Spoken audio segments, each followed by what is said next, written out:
Did you guys know that on average, people will sleep 1/3 of their lifetime? That's almost as much time as I spend on TikTok. Because sleep is so important in our lives, I thought I would give you guys the perfect science-backed night routine. A lot of you guys are probably saying, Brooklyn, I don't have a night routine. I just jump into bed and fall asleep.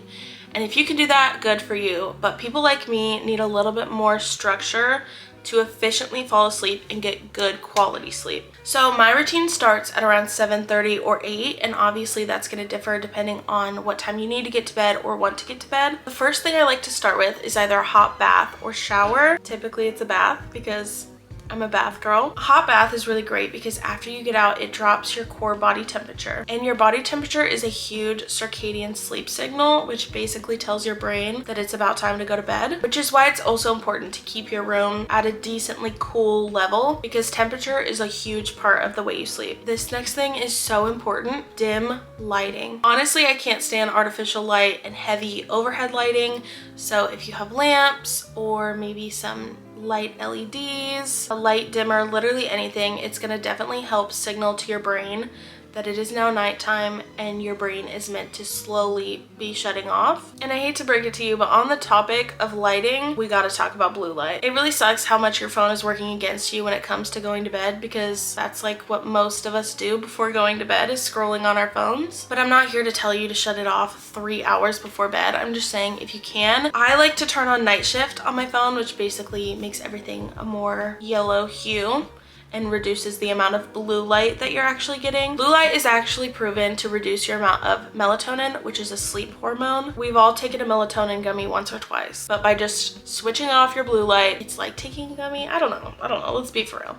But we need melatonin. It is so important to do something that helps relax you. So me personally, I always like to start with a strict skincare and hygiene routine. It allows me to get out of my head, pamper myself a little bit. So a hygiene routine is very, very important. Brush your teeth, wash your face, moisturize, do whatever serums you like. And because I do that exact routine every night, my brain knows that when I go to do my skincare routine, it's time to calm down and I'm getting ready to go to bed. Some other activities that are super great to wind your brain down is meditation, yoga, reading. Honestly, just find something that you like to do before bed that is relaxing and stick with it. Speaking of phones, my newest addition to my bedtime routine has actually changed the game the most, and that is I charge my phone on the other side of the room when I'm going to bed. I will admit there have been so many nights where I say I'm going to bed early and then I stay up till 1:30, 2 a.m. scrolling on my phone.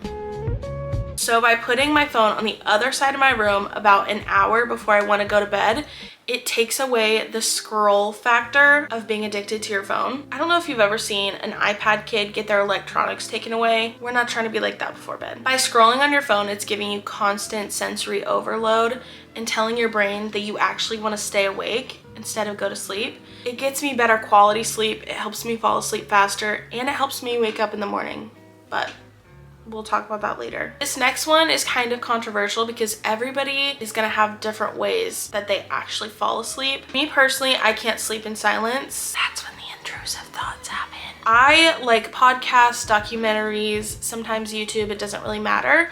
But even though I like the noise that comes from my TV, I don't like the light. So I use this sleep mask and oh my gosh, it has changed the game. This thing is like for sure under $15, but this one is so much better than your average sleep mask because it has memory foam all around it, but the place where your eyes goes has like cut out sections. So if you have eyelash extensions, if you just don't like the feeling of your eyes being really smushed down. And the other thing is because it has memory foam all around the edges, it blocks out every single ounce of light. So if you like to sleep in pitch black, this is the way to go. I could actually fall asleep right now. The very end of the night routine is very much going to be different for everybody, whether you like to watch something, silence, darkness, that's kind of up to you. So yeah, I hope you guys got some helpful tips and tricks when it comes to falling asleep and getting better quality sleep. Sleep is so important, and making it a priority can have drastic effects on your health and your general well-being. I hope you guys all have fantastic sleep tonight, and I will see you guys in the next video.